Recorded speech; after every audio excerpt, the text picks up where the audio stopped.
के सवाल शो में शामिल करेंगे, उससे पहले आपको बता देते हैं कि क्या है वो तरीका जिसके ज़रिए आप इस शो में सवाल पूछ सकते हैं। बहुत आसान तरीका है, एक व्हाट्सएप नंबर है जहां पर आपको अपना सवाल हमें भेज देना है। नंबर आपकी स्क्रीन पे फ्लैश हो रहा है और इस नंबर के ज़रिए आप लिखित रूप में अपना सवाल हमें व्हाट्सएप कर सकते हैं। अगर आप चाहें तो अपना सवाल वीडियो के ज़रिए भी हम तक पहुंचा सकते हैं, यानी आपको जो है अपने सवाल का वीडियो बनाना होगा और वो वीडियो इस नंबर पर आपको अपलोड कर देनी है। तो बेसिकली एक व्हाट्सएप के ज़रिए आपका सवाल हम तक पहुंच जाएगा। चलिए शुरुआत करते हैं। अब हमारे साथ जुड़ रहे हैं ऑप्टिमा मनी मैनेजर्स के एमडी पंकज मटपाल और Vishwajeet Parashar, executive vice president Bajaj capital. आप दोनों का स्वागत है हमारी इस बेहद खास पेशकश में। और अब हमारा मकसद होगा दर्शकों की फाइनेंशियल प्लानिंग करना। शुरुआत करना चाहूँगी, वीनस टंडन हमारे दर्शक फ़ोन लाइन पर हमारे साथ है। नमस्कार वीनस, कैसे हैं, कहाँ से बोल रहे हैं? नमस्कार मैम, मैं जम्मू से बात कर रहा हूँ। जम्मू से आप बात कर रहे हैं? अच्छा, बताएं अपने बारे में कुछ, क्या करते हैं? मैम मैं बाय प्रोफेशन चार्टर्ड अकाउंटेंट हूँ। ओके। और एक कंपनी में जॉब करता हूँ जम्मू में। अच्छा अच्छा अच्छा। परिवार में कौन कौन है आपके? एग्जम्पशंस अवेलेबल है, तो कंपनी बहुत सारे प्लान्स लगाती है यहाँ पे। अच्छा, बहुत बढ़िया। तो मुझे बताइए, आपने लिखा है कि आपको अपनी बेटी की उच्च शिक्षा के लिए प्लानिंग करनी है। मकसद आपका फाइनेंशियल पोर्टफोलियो का यही है, वन ऑफ द गोल्स। तो बेटी को कहाँ बाहर पढ़ने भेजेंगे आप? मैम मेरा बेटा है 5 इयर्स का क्यांश, जो अभी जिसके लिए मैं फाइनेंशियल प्लानिंग की बात कर रहा हूँ और हायर एजुकेशन के लिए मैं कॉर्पस चाह रहा हूँ। तो अभी वो 5 इयर्स का है और जस्ट 2 इयर्स पहले मैंने फंड बनाना शुरू किया था, जिसमें अभी SIP में मैं करीबन 15,000 पर मंथ इन्वेस्ट करता हूँ। ठीक है, तो मेरा अपने फंड्स के नाम आप एक बार दोहराएंगे? आपने 11,000 का निवेश कर रखा है SIP के जरिए कि 15,000 का? 11,000 प्लस 4,000 मैंने फ्लेक्सी कैप में भी डाला है अभी जस्ट 2 मंथ्स बैक। PGIM। कौन सा फ्लेक्सी कैप फंड है ये? क्या चीज मैम? PGIM। कौन सा? PGIM फ्लेक्सी कैप में डाला है। तो आपने जो पोर्टफोलियो मिक्स अब तक तैयार किया है, ये आपने किसी आर्थिक सलाहकार के साथ बैठकर डिजाइन किया है? नहीं मैम, किसी के साथ बैठकर डिजाइन नहीं किया, मैंने खुद का ही रिसर्च करके डिजाइन किया था। ओके। 15,000 आप कर रहे हैं, 12 से 15 साल का आपका टाइम होराइजन है। आप कॉर्पस कितना इकट्ठा करना चाहते हैं? 1 crore and above. 1 crore and above. तो आपको निवेश तो राशि तो बढ़ानी ही होगी, लेकिन इसमें क्या आप अपने बेटे को विदेश भी भेजना चाहेंगे? विदेश भेजना चाहूँगा। ओके। और क्या आप बाज़ार को समझते हैं? आप पढ़ते हैं बाज़ार को? जो आपने फंड्स इकट्ठा किए हैं पोर्टफोलियो में, क्या आप उनको स्टडी करते हैं? मैं उसको स्टडी कभी कभार करता हूँ, क्योंकि मेरा टाइम ड्यूरेशन जो है 15 इयर्स का है, तो इसलिए मैं उसको रेगुलरली विजिट नहीं करता। आपने 2 स्मॉल कैप फंड क्यों डाले हैं पोर्टफोलियो में? मैम एक्चुअली पहले मैंने शुरुआत एक थी करी थी, लेकिन जब मैं आपकी वेबसाइट विजिट कर रहा था तो मेरे को लगा कि दूसरा वाला भी अच्छा चल रहा है, तो उसमें मैंने डाल दिया। ऑलराइट, चलिए शुरुआत करते हैं आपके फाइनेंशियल गोल की, जो कि आपके बेटे को हाई स्टडीज़ के लिए अब्रॉड भेजना है। 12 से 15 साल का समय है। अभी आप जो निवेश कर रहे हैं लगभग 15,000 का है। यहाँ पर एक फ्लेक्सी कैप फंड भी आपने जोड़ रखा है PGIM का। विश्वजीत जी, आपके पास आऊँगी इसके लिए। तो बुनियादी तौर पे देखिए, इन्होंने अपने लिए ब्लू चिप मिड कैप भी है, इनके पास 2 स्मॉल कैप भी है, इन्होंने एक फ्लेक्सी कैप भी अपने पोर्टफोलियो में शामिल कर दिया है। लेकिन थोड़ा सा और बेहतर तरीके से अगर ये इसको डाइवर्सिफाई करना चाहें तो कैसे करें? क्योंकि एक एक कैटेगरी का एक एक फंड तो इन्होंने ले लिया है, लेकिन फिर भी क्या वो पर्याप्त है इनके लक्ष्य को अचीव करने के लिए? सबसे पहली बात तो मैं उनको मुबारकबाद देना चाहूंगा कि वो लॉन्ग टर्म गोल्स को अभी से लेके चल रहे हैं और उसी की प्लानिंग कर रहे हैं, और अभी काफी लंबा समय भी है, तो मुझे पूरी उम्मीद है कि ये अपने गोल को अचीव कर पाएंगे। जहां तक कि इन्होंने फंड्स में जो निवेश कर रखा है वो डाइवर्सिफाइड तो है, जैसा कि आपने बोला, लार्ज कैप भी है, मिड कैप भी है, स्मॉल कैप भी है, बट मैं देख रहा हूँ कि ज्यादातर फोकस एक पर्टिकुलर AMC की तरफ है, थोड़ा कंसंट्रेशन एक पर्टिकुलर एएमसी की तरफ है। तो मैं ये इनको सलाह देना चाहूंगा कि एक्सिस एक बहुत अच्छी एएमसी है, बट जब भी निवेश करते हैं तो थोड़ा सा डाइवर्सिफाई रखते हैं, सारा पैसा एक एएमसी में नहीं, अलग अलग एएमसीज के अलग अलग बेस्ट स्कीम्स में निवेश कर सकते हैं। तो इसके हिसाब से मैं उनको यही कहना चाहूंगा कि ये जो दो पोर्टफोलियो में स्कीम्स अगर किसी को रखना हो तो विश्वजीत जी कितने एएमसी का, एक एएमसी के कितने फंड होने चाहिए? मेरे ख्याल से इनके पास 3 फंड है, एक ब्लू चिप है, एक्सिस का एक मिड कैप है और एक स्मॉल कैप है। तो आप मैक्स टू मैक्स कितने फंड्स एक एएमसी के शामिल कर सकते हैं? बिकॉज ये एक क्वेश्चन है जो हमेशा हम देखते हैं कि दर्शक कंफ्यूज होते हैं, निवेशक कंफ्यूज होते हैं। जी कविता जी, इसका सिंपल फॉर्मूला है कि मैक्सिमम 20% आपका जो फोलियो है वो एक दो एमसी में डिवाइड हो सकता है, एक एमसी में रख सकते हैं, बट मिनिमम 10%। तो 10% तक आप रखते हैं तो ठीक डाइवर्सिफाइड रहता है। बट अगर बहुत अच्छी स्कीम है, किसी एक एएमसी की 2-3 स्कीम आप लेना भी चाह रहे हैं, तो आपके पोर्टफोलियो का 20% एक पर्टिकुलर एएमसी में हो सकता है।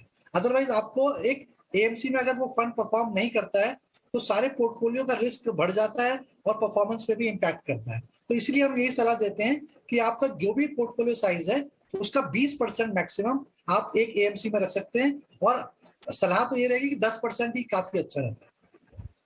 और अगर मैं इनका फंड परफॉर्मेंस देखूं पूरा पोर्टफोलियो में मैं इनको यही कहना चाहूंगा, 5 में से 3 स्कीम इनकी एक ही एएमसी में है।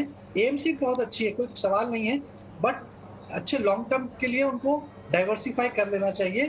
तो मैं इनको कहूंगा कैंडर रबैको जिसमें इन्होंने ले रखा है ऑलरेडी, वो कंटिन्यू कर सकते हैं, और एक्सिस स्मॉल कैप भी उसको कंटिन्यू कर सकते हैं। बाकी अभी क्योंकि इनको जो पैसा बचेगा, 2 साल से ये ऑलरेडी निवेश कर रहे हैं, तो वो पैसा किसी और म्यूचुअल फंड स्कीम्स में निवेश कर सकते हैं, जिसके लिए मैं उनको डाइवर्सिफाई करना चाहूंगा पोर्टफोलियो को। और मैं उनको सलाह दूंगा कि वो लार्ज और मिड कैप में तो रखें, वैल्यू स्टाइल फंड में भी निवेश कर सकते हैं, और फ्लेक्सी कैप में जैसे उन्होंने बताया कि वो फ्लेक्सी कैप में भी उनका अच्छा उन्होंने स्टार्ट कर दिया है, तो वो एक बहुत अच्छी शुरुआत है। जो फंड्स की मैं सलाह देना चाहूंगा वो ये रहेंगे कि कैनरा रुबैको ब्लू चिप और एक्सिस स्मॉल कैप में कंटिन्यू रखें। इसके अलावा आईसीआईसीआई प्रूडेंशियल ब्लू चिप जो कि एक लार्ज कैप फंड है उसमें निवेश कर सकते हैं। HDFC large and mid cap एक कैटेगरी है जिसमें जो बहुत अच्छा परफॉर्मेंस भी रहा है, तो उसमें निवेश कर सकते हैं। इसके अलावा मेरे हिसाब से Mirae asset emerging blue chip fund है, उस इन दोनों में से चुनाव कर सकते हैं कौन सी स्कीम उनको अच्छी लगती है, या Nippon India multi cap fund, यहाँ पे भी निवेश कर सकते हैं क्योंकि मल्टी कैप अपने आप में एक अलग कैटेगरी है, और कोटक इमर्जिंग इक्विटी फंड, या फिर Parag Parikh flexi cap fund. Flexi cap fund में Parag Parikh flexi cap fund की काफी अच्छी परफॉर्मेंस रही है, तो उसका चुनाव कर सकते हैं। और जो मैंने बोला वैल्यू स्टाइल फंड, तो उसमें आईडीएफसी स्टर्लिंग वैल्यू फंड की एक अच्छी कंसिस्टेंट परफॉर्मेंस रही है। वैल्यू फंड जैसा कि हम जानते हैं कि वो उन स्टॉक्स में निवेश करते हैं जिनकी अभी इंट्रिंसिक वैल्यू थोड़ी कम है और लगता है कि वो आगे चल के अच्छे रिटर्न्स देंगे। और क्योंकि मैं देख रहा हूं कि इनके पास एक लंबा समय है 12 से 15 साल का, तो ये अभी ऐसे स्कीम्स में भी निवेश कर सकते हैं ताकि एक अच्छे रिटर्न्स आए आगे चलकर, और इक्विटी में अपना अच्छा खासा डाइवर्सिफाइड पोर्टफोलियो ये बना सकते हैं, और हर साल उसको रिव्यू भी करते रहे, क्योंकि जरूरी नहीं है कि आपको निवेश रहना ही जरूरी है, बट स्कीम्स में फेरबदल आप कर सकते हैं जहां पे भी आपको परफॉर्मेंस अच्छी नहीं लगे। तो विश्वजीत जी, यहाँ पर मल्टी कैप फंड जोड़ना जरूरी है क्या? क्योंकि इनके पास देखिए एक ब्लू चिप है, एक मिड कैप भी है, इनके पास स्मॉल कैप भी है, और साथ ही क्या ये बहुत सारे फंड्स नहीं हैं जो आपने रेकमेंड किए हैं, या आप कह रहे हैं कि इनमें से एक का चुनाव करना चाहिए? मैंने हर कैटेगरी से कविता जी 2 नाम दिए हैं, तो उसमें से ये चुनाव कर सकते हैं जहां पे भी इनको कंफर्टेबल हो, बट मैंने 2 अच्छे लीडिंग फंड स्कीम्स के नाम इनको बताए। ऑलराइट, विनस, आप कोई सवाल पूछना चाहते हैं विश्वजीत जी को? यस मैम, अभी मैंने 15,000 पर मंथ जैसे इन्वेस्ट कर रहा हूँ, तो 5,000 मैं और कर सकता हूँ। हाँ। तो 5,000 पर मंथ की इन्वेस्टमेंट में भी और कर सकता हूँ, तो उसके लिए कोई बेटर फंड है जिसमें, या इन्हीं में से मैं किसी को एनलार्ज करूँ? देखिए, आपको तो कुछ फंड्स में से निकलने की सलाह दी गई है, तो उसमें से निकलने के बाद मेरे ख्याल से आपके पास कुछ और निवेश बचेगा। अब जो निवेश बचेगा उसमें से जो मेंशन फंड्स है, जैसे कि एचडीएफसी का लार्ज एंड मिड कैप आपको रेकमेंड किया जा रहा है, मिराई एसेट का इमर्जिंग ब्लू चिप है, और साथ ही एक वैल्यू फंड भी आपको दिया जा रहा है क्योंकि आपने एक फ्लेक्सी कैप में ऑलरेडी इन्वेस्ट किया हुआ है। तो विश्वजीत जी, यही रणनीति होगी कि जिस फंड से निकलने की सलाह दी जा रही है उसमें से निकल के जो नए फंड्स हैं उनमें तब्दील हो जाए? जी बिल्कुल बिल्कुल। एक एएमसी में बने रहना ठीक नहीं है, इसीलिए मैंने आपको अलग अलग एएमसी के बेस्ट स्कीम्स का नाम बताया है, ताकि आपका डाइवर्सिफिकेशन रहे, कैटेगरी वाइज भी, ज्योग्राफी वाइज भी और एएमसी वाइज भी, तो आपका कोई रिस्क कंसंट्रेशन नहीं होगा। और कुछ पूछना चाहते हैं वीनस? मैं जा रहा था। चलिए शायद चलिए यहाँ पे आगे बढ़ते हैं और अगले दर्शक हमारे साथ मनोज कुमार जी फोन लाइन पर हैं। मनोज जी नमस्कार, कहाँ से बोल रहे हैं सर, क्या हालचाल? नहीं, मैं शिलोंग से बोल रहा हूँ मैम। क्या करते हैं सर? सर मैं सर्विस करता हूँ। अच्छा, बताइए क्या सवाल है आपका? मैं पोर्टफोलियो ऑलरेडी आप लोग को भेज चुका हूँ। उस पोर्टफोलियो में मैं 6 फंड, मेरा लमसम अमाउंट है लगभग 10 लाख का अमाउंट, और 8 फंड्स में मेरा SIP चल रहा है, वो आपका 35,000 करीब चल रहा है। तो मैं 2017 सारे डायरेक्ट प्लान है ना आपके? सारे डायरेक्ट प्लान है आपके? सारे डायरेक्ट है। जी मैम, डायरेक्ट है। ओके। तो अभी मेरा ये गोल्ड है, मेरा अगले 15 साल में मेरा 1.5 करोड़ का एक। हेलो जी मुझे आपकी आवाज आ रही है। हाँ जी मैम, तो मैं ये पोर्टफोलियो में मैं बने रहूं या उससे कुछ निकाल के कुछ नया फंड में मुझे ये समझना है, जो आपने फंड्स के आगे जो राशि दी है हमें, ये आपका अभी तक का कमाया हुआ वैल्यू है उस फंड में, या आपने एकमुश्त निवेश किया है? ऑलरेडी मैं ये एक कुछ ऑलरेडी कमाया हुआ है ऑलरेडी। मैं उसमें उसको कुछ SIP छोड़ दिया। ओके, तो आपने अपनी फंड्स की करंट वैल्यू हमें बताइए। आपने अभी SIP बंद कर रखी है? नहीं, बाकी जो मैं SIP का फंड भेजा हूँ वो अभी चल रहा है मैम। चलिए, वो आपने जो SIP के फंड्स भेजे उनमें आपका निवेश जो है वो बरकरार है? हाँ, बरकरार है जी मैम। ठीक है, तो आप अब आपके गोल्स पर आते हैं। आपने अपने सारे गोल्स में इन्फ्लेशन को काउंटिंग किया है? मैम किया नहीं हूँ मैं। चलिए ठीक है, थोड़ा सा यहाँ पे गोल अलाइनिंग में आपकी सहायता करनी होगी, और साथ ही जो आपने इतने सारे फंड्स अपने पोर्टफोलियो में शामिल किए हुए हैं, कुछ में आपकी SIP चल रही है, कुछ में आपने SIP जो है वो रिडीम नहीं की हुई है। पंकज जी, थोड़ा सा इनका पोर्टफोलियो फैला हुआ है, लेकिन एक एक करके गोल वाइज हम जाएंगे। तो बेटी की शादी और रिटायरमेंट का इनका मेजर एक लक्ष्य है, और उसके लिए जो पोर्टफोलियो बनाया है, मेरे ख्याल से थोड़ा सा इसको हमें रिस्ट्रिक्ट करना होगा। कविता, सही कहा आपने। देखिए, फंड्स बहुत ज़्यादा हैं, लेकिन हाँ। मैं अभी ये नहीं कहूँगा कि आप इसको क्योंकि ये आइडिया नहीं है कि इन्होंने कब से इन्वेस्टमेंट किया। जो लमसम इन्वेस्टमेंट है, मैं उसकी बात कर रहा हूँ पहले, कि वो कब बंद किया था। क्योंकि यदि short term capital gain tax calculate करना हो, या फिर ये देखना हो कि उसमें एग्जिट लोड एप्लीकेबल है या नहीं, तो वो क्योंकि आइडिया नहीं है कि बंद कब हुआ है और कितना टाइम हो गया इन्वेस्ट करते हुए, तो इसके लिए मैं कहूंगा कि आप वहां बने रहिए, कोई प्रॉब्लम नहीं है, स्कीम्स अच्छी हैं। पंकज जी, मेरे ख्याल से हम पूछ सकते हैं मनोज को, हमारे साथ जुड़े हुए हैं। मनोज, आपने लमसम इन्वेस्टमेंट कब की थी? जी मैम, कुछ फंड मेरा 2-3 साल पहले मतलब किया हुआ था।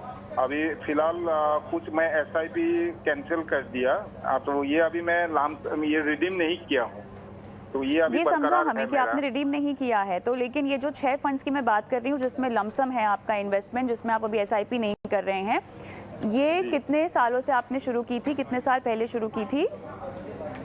ये 2017 से। 2017, और SIP आपने अभी शुरू की है 2019 से? एक फंड में मेरा 2017 है, एक 18 है, 19 मतलब वो लगातार चल रहा है, कुछ मैं बढ़ा रहा हूँ, जैसे 17 चलिए, तो ओवरऑल पंकज जी, इनका जो पोर्टफोलियो ये डिजाइन किया है इन्होंने ना 2017, मुझे लग रहा, समझ में आ रहा है, एकमुश्त भी और SIP भी। आप बताएं।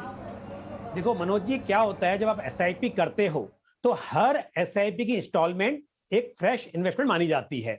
अब आपने शुरू तो बहुत पहले किया, वहां से तो टाइम बहुत हो गया है, लेकिन जब आपने बंद की लास्ट इंस्टॉलमेंट, जहां चल रही है SIP, उसकी मैं बात अभी नहीं कर रहा हूं, जहां पे आपने SIP स्टॉप कर दी है, अगर वहां से आपको एग्जिट करना है, यानी कि वो यूनिट्स को रिडीम करना है, तो आपको देखना होगा कि जो लास्ट एसआईपी गई थी उसको कितना टाइम हुआ है।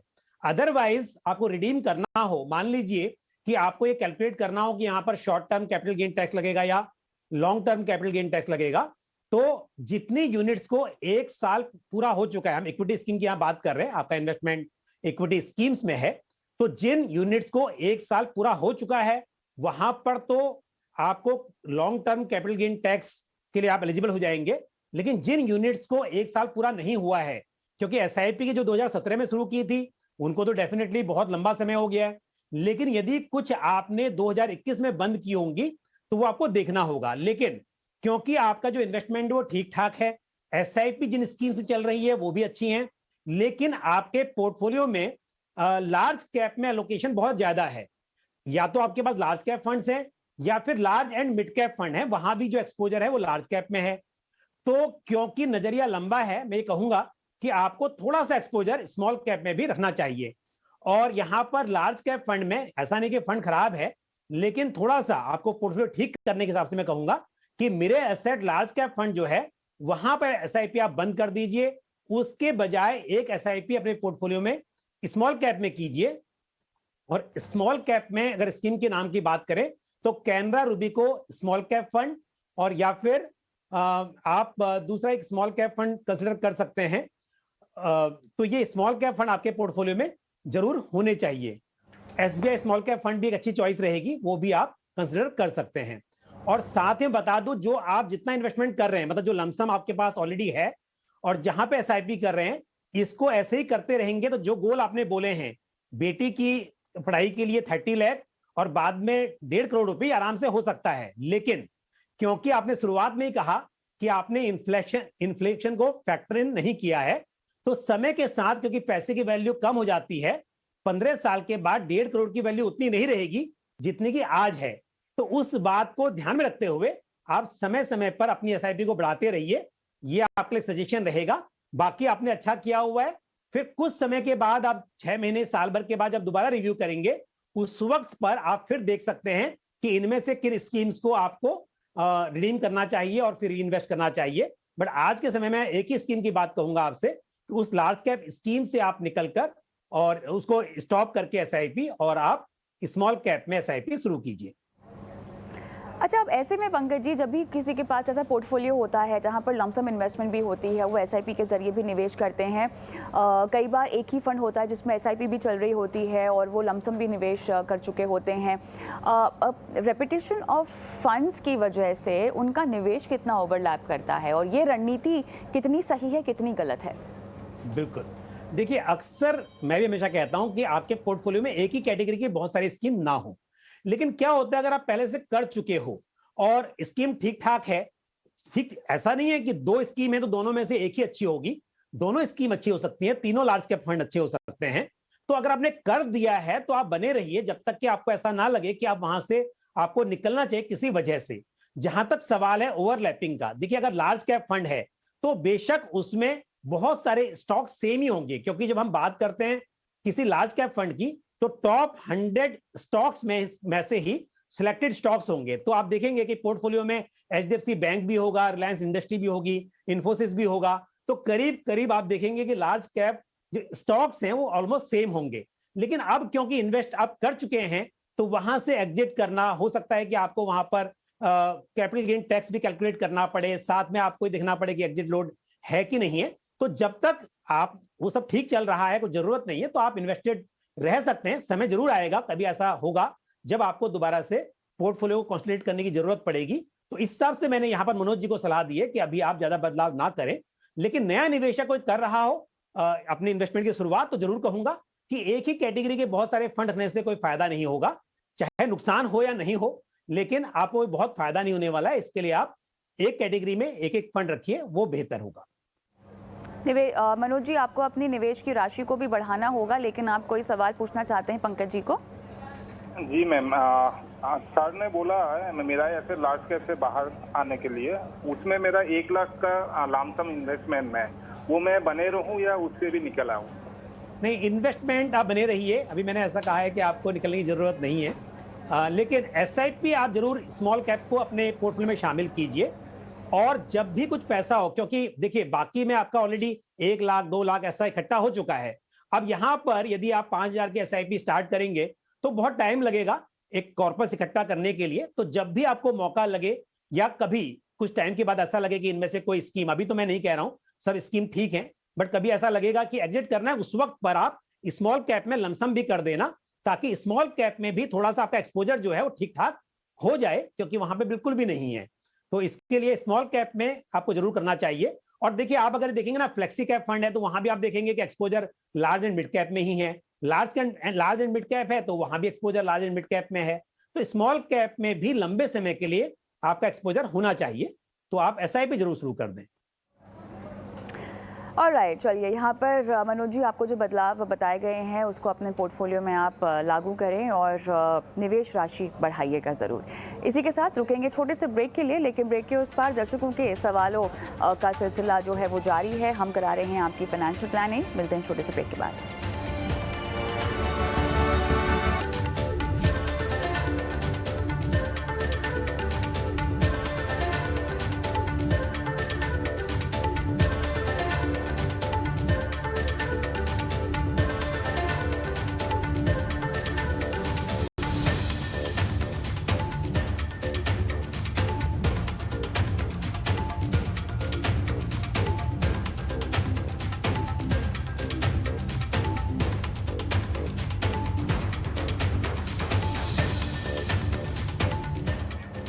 Welcome back. आप देख रहे हैं 80 मनी में अपना फाइनेंस मिनिस्टर, और हम दे रहे हैं दर्शकों के सवालों के जवाब। और मेरे साथ पंकज बटपाल और विश्वजीत पराशर हमारे दोनों गेस्ट बने हुए हैं जो दर्शकों की फाइनेंशियल प्लानिंग करवा रहे हैं। अगले दर्शक हमारे साथ फोन लाइन पे संतोष सिंह जुड़े हुए हैं। Santosh ji, good evening. कहाँ से बोल रहे हैं सर? गुड इवनिंग मैडम, हम संतोष सिवान जिला बिहार से बोल रहे हैं। अच्छा अच्छा जी, बताइए सर, कहाँ पे अब तक निवेश किया हुआ है? मैं देख रही हूँ आपने इक्विटी सुकन्या बाजार से समृद्धि में लेके 5,000 रुपया पर मंथ है। जी जी, सुकन्या समृद्धि में 5,000 रुपया per month. HDFC mid cap opportunities में 1,000 का SIP है। एक्सिस ब्लू चिप फंड में 1,000 का SIP है। एक्सिस लॉन्ग टर्म इक्विटी में 2,000 का SIP है। SBI banking and ICICI multi cap fund में 1,000 का SIP है। 15 साल में हमको 1 करोड़ चाहिए फंड बेटी की शादी के लिए। बेटी की शादी के लिए 1 करोड़ रुपए आपको चाहिए। और सुकन्या समृद्धि में आपने कब से निवेश किया है? तब से लॉन्च हुआ है, तब से। ऑलराइट, पंकज जी कैसे सहायता की जाए यहाँ संतोष की? मैं यहाँ पर देख रहा हूँ कि जो उन्होंने पोर्टफोलियो शेयर किया है वहां पर सुकन्या समृद्धि योजना के साथ साथ एक आरडी भी की हुई है अपने पोस्ट ऑफिस में। हाँ हाँ 7,000 पर मंथ। बिल्कुल। तो देखिए, आपका ज्यादा निवेश जो है वो जा रहा है इस तरह के मतलब फिक्स्ड इनकम इंस्ट्रूमेंट में, 12,000 वहां पे कर रहे हैं, और आपका जो म्यूचुअल फंड में SIP है वो कम है। आइडियली होना ही चाहिए कि लॉन्ग टर्म में अगर आपको वेल्थ क्रिएट करनी है तो लंबे समय में निवेश आपका इक्विटी में होगा तो बेहतर होगा, आपको आसानी होगी अपना एक पूंजी जुटाने के लिए। सुकन्या समृद्धि योजना तो डेफिनेटली अच्छी स्कीम है, उसमें तो रहना चाहिए, लेकिन जहां तक पोस्ट ऑफिस आरडी का सवाल है तो ये वेल्थ क्रिएट करने में बहुत ज्यादा मददगार नहीं हो पाएगी इसके इंटरेस्ट रेट को देखते हुए। और दूसरी बात यह है कि यदि मैं जो पोस्ट ऑफिस के आरडी और सुकन्या समृद्धि योजना का अभी इंटरेस्ट रेट है उसको ध्यान रखते हुए बताऊं तो, और साथ में म्यूचुअल फंड पे मैं अगर 12% का आपका एक CAGR एक्सपेक्ट करता हूं तो लगभग 70 लाख रुपए आप इकट्ठे कर पाएंगे 15 साल में, और आपका जो लक्ष्य है वो है 1 करोड़ का। तो ऐसे में आपको थोड़ा निवेश बढ़ाना होगा। एक तो म्यूचुअल फंड में आप क्या कीजिए, अभी 2,000 रुपए की SIP बढ़ा दीजिए। अगर आप 5 कर रहे हैं तो आप 2,000 रुपए और इमीडिएटली शुरू कर दीजिए, और हर साल इस SIP अमाउंट को कम से कम 10% से बढ़ाते रहिए ताकि जो आपने लक्ष्य लिया हुआ है वो आप पूरा कर सकें। तो ये बदलाव करना होगा। और साथ ही जैसा मैंने शुरू में ही कहा कि हो सके तो जब भी आरडी आपकी पूरी हो जाती है, 5 साल की आप आरडी कर रहे हैं, तो उसके बाद आरडी करने की बजाय यदि आप लंबे समय के लिए म्यूचुअल फंड्स में निवेश करेंगे तो आपको वेल्थ क्रिएट करने में आसानी रहेगी। ऑलराइट, संतोष जी कोई सवाल पूछना चाहते हैं आप पंकज जी से? फंड सर कौन सा लेंगे SIP बढ़ाने के लिए? जो ऑलरेडी फंड्स हैं आप इन्हीं में थोड़ा बढ़ा दीजिए, आपको नया कुछ शुरू करने की जरूरत नहीं है। आपने जैसे कि यहाँ पर ICICI प्रूडेंशियल मल्टी कैप में किया हुआ है आप उसमें बढ़ा दीजिए, 2000 बढ़ाने हैं, उसमें बढ़ा दीजिए आप। ऑलराइट, चलिए आगे बढ़ेंगे। अगला सवाल विश्वजीत जी के लिए है और ये सवाल हमारे दर्शक दीपक ने भेजा है सोशल मीडिया पर। और इनके फंड्स जो पोर्टफोलियो में है वो एक बार हम बता देते हैं। इन्होंने ABSL फोकस्ड इक्विटी अपने पोर्टफोलियो में डाला है, एडलवाइस का IPO फंड डाला है, कोटक नैस्डैक 100 का फंड ऑफ फंड है, मेरा इमर्जिंग ब्लू चिप है, और साथ ही मेरा इक्विटी सेविंग्स फंड भी है, और MSL का हाइब्रिड फंड है, मल्टी एसेट फंड है, नैस्डैक 100 फंड ऑफ फंड भी है, निफ्टी नेक्स्ट 50 PPFS का फ्लेक्सी कैप भी है, Tata digital India, Tata flexi cap, Tata का रिटायरमेंट फंड, बहुत सारे फंड्स हैं इनके पोर्टफोलियो में। इनका जो लक्ष्य है, विश्वजीत जी सवाल आपके पास भी होगा, और इनके लक्ष्यों पे अगर मैं आऊँ तो 3 साल के बाद रिटायरमेंट है इनकी, और इसीलिए ये कह रहे हैं कि ये जो पोर्टफोलियो बनाया है वो कितना सही है या नहीं। दीपक जी फ़ोन लाइन पर मेरे साथ नहीं है, वरना तो हम काफ़ी इनसे डिटेल्स लेना चाहते थे और बातचीत भी डिटेल में हो जाती, क्योंकि रिटायरमेंट प्लानिंग करना इतनी इन्फॉर्मेशन में काफ़ी नहीं है। बहुत सारी चीज़ें हमें जाननी होती हैं, कब से निवेश कर रहे हैं और आगे किस तरह से अपनी ज़िंदगी आप बिताना चाहते हैं फाइनेंशियली। बहरहाल जितनी हमारे पास डिटेल्स अभी मौजूद हैं विश्वजीत जी, हम बेस्ट से बेस्ट तरीके से कैसे इनकी हेल्प करें? जी बिल्कुल, पहले तो मैं दीपक जी को ये कहना चाहूंगा कि आपका रिटायरमेंट बहुत करीब है, तो आपको बहुत ध्यान से निवेश करना चाहिए। उसमें सबसे पहले आपका जितना भी टोटल पोर्टफोलियो है, तो आप उसको डिफरेंट एसेट क्लासेस में डिवाइड करिए। 100 में से जितनी भी आपकी एज है, जैसे कि 57 है, तो करीब 53 रुपए आप इक्विटीज में निवेश करिए, 10 रुपए आप गोल्ड में करिए और बाकी आप डेट में निवेश करिए। तो इस तरीके से पहले तो आप अपनी एसेट एलोकेशन करेक्ट करिए। और आपको जब रिटायरमेंट प्लानिंग करनी है, तो हम मान के चलते हैं कि जब आप 60 साल के होंगे और आप आने वाले 40 साल, क्योंकि 100 साल का जीवन हम मानते हैं आप जिएंगे, तो आपको उसके हिसाब से भी प्लानिंग करनी है कि महंगाई और इन्फ्लेशन को भी ध्यान पे रखना है। तो अगर आज आपका महीने का खर्च 50,000 रुपए है, और अगर हम केवल 4% इन्फ्लेशन लेके चले, जो आज की तारीख में 6% के करीब चल रहा है, तो 4% भी लेके चलें, तो 20 साल के बाद आपको 1,10,000 रुपए महीना चाहिए होगा अपना घर खर्च चलाने के लिए। तो इसलिए आपको निवेश बढ़ाना पड़ेगा, ताकि आप एक अच्छा रिटायरमेंट जी पाए, आने वाले 25, 30, 40 साल अपने रिटायरमेंट जीवन को अपना गोल्डन रिटायरमेंट बना सकें। जैसा कि मैंने इनका पोर्टफोलियो देखा कविता जी, थोड़ा सा बहुत ही थीमेटिक फंड्स भी हैं इसमें, इंटरनेशनल इक्विटी फंड्स भी हैं, और इतने सारे फंड्स हैं, जैसा कि आप कई प्रोग्राम्स में कहते भी हैं कि कितने फंड्स होने चाहिए एक्चुअली इस टाइप के पोर्टफोलियो में। तो बहुत सारी स्कीम्स ले रखी हैं, उनको कम कर सकते हैं। 6-7 स्कीम्स अपने आप में बहुत हैं, और उसी में पोर्टफोलियो डाइवर्सिफाई किया जा सकता है। मेरी उनको सलाह ये रहेगी, इस पोर्टफोलियो में मेरा ही एसेट इमर्जिंग फंड और पराग पारिक फ्लेक्सी कैप फंड अच्छे स्कीम्स हैं, इसमें बने रहें। बाकी का सारा जो फंड है, पोर्टफोलियो जो है, उसको 60% और 40% में डिवाइड कर दें।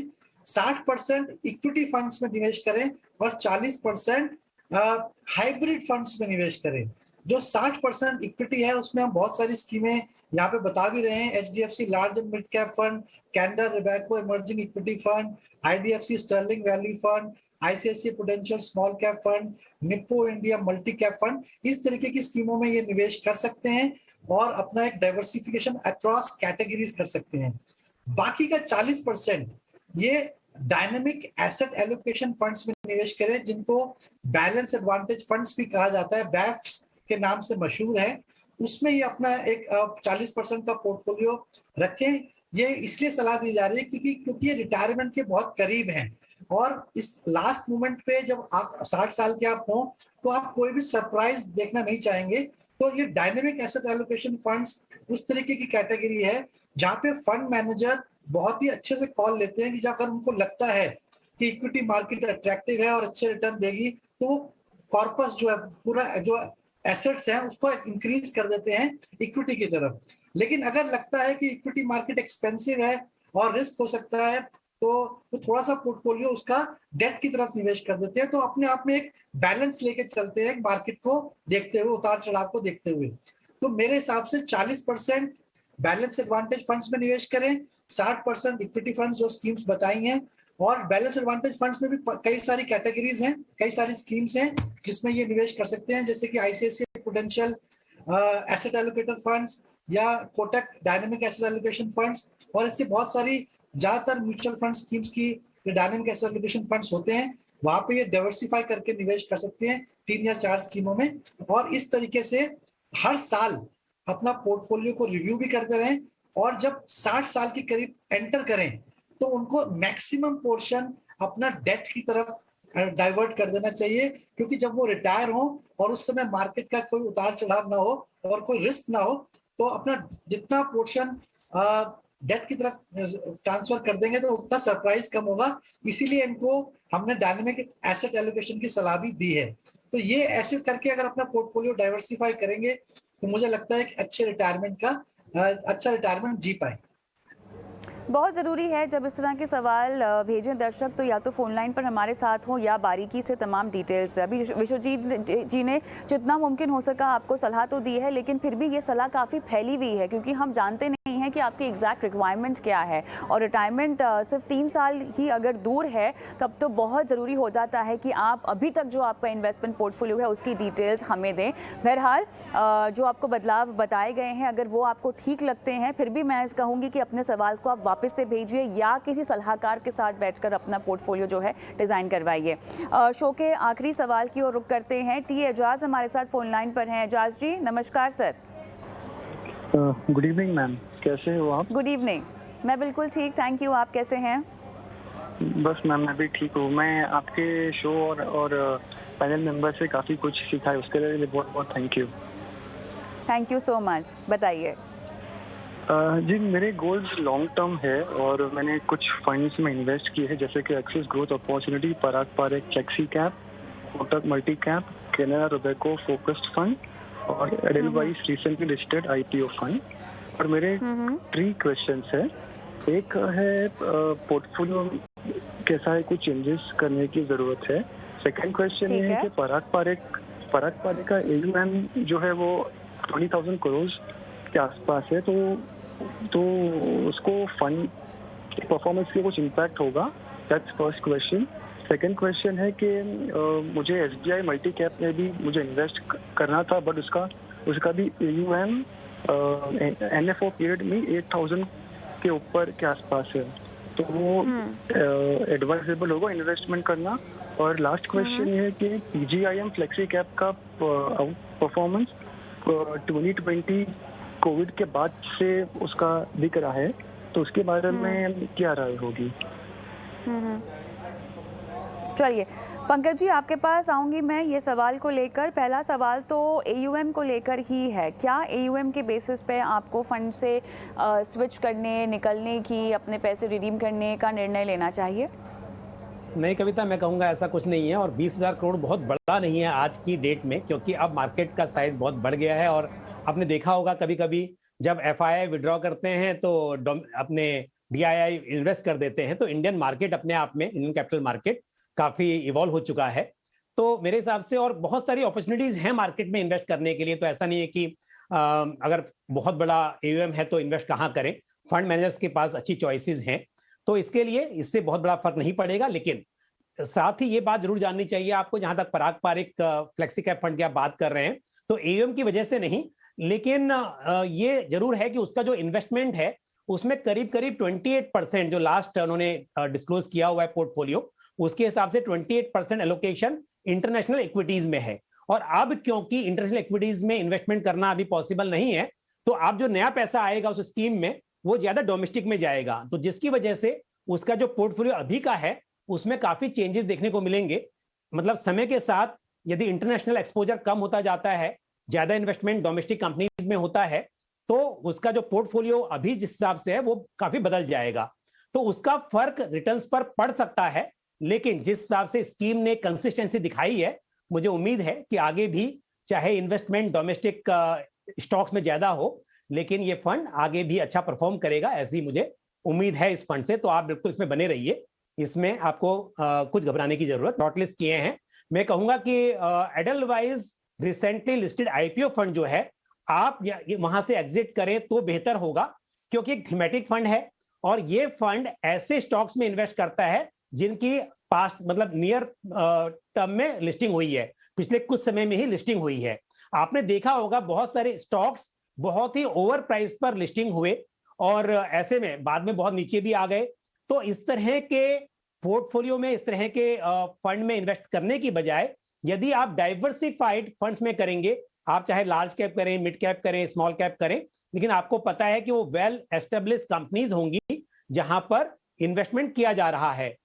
इसके बजाय तो मैं कहूंगा कि इस फंड में यदि कोई बहुत ही एक सीजन इन्वेस्टर है और थोड़ा सा उसको इन्वेस्ट करना है तो अलग बात होती है, बट आपके लिए जो मैंने अभी देखा है आपका पोर्टफोलियो, मैं कहूंगा कि वो फंड आपके लिए सुटेबल नहीं रहेगा, तो वहां से आप एग्जिट कर सकते हैं। चलिए, तो यहाँ पर आपने एजाज को काफ़ी विस्तार से पूरी जानकारी दी है और इसी के साथ पंकज जी आपका, विश्वजीत जी आपका बहुत बहुत धन्यवाद, आपने समय निकाला और दर्शकों की फाइनेंशियल प्लानिंग करवाई है। और इसी के साथ ईटी मनी बनो अपना फाइनेंस मिनिस्टर में मुझे भी इजाज़त दें, लेकिन हाँ, आपके सवालों का इंतज़ार रहेगा। व्हाट्सएप नंबर है जहाँ पर आपको अपना सवाल हमें भेजना है और आप हमारे सारे शोज़ हमारे चैनल के यूट्यूब पर भी देख सकते हैं। साथ ही अगर आप कोई सवाल हमसे पूछना चाहते हैं तो हमारे सोशल मीडिया हैंडल्स पर अपने सवाल छोड़ सकते हैं। नमस्कार।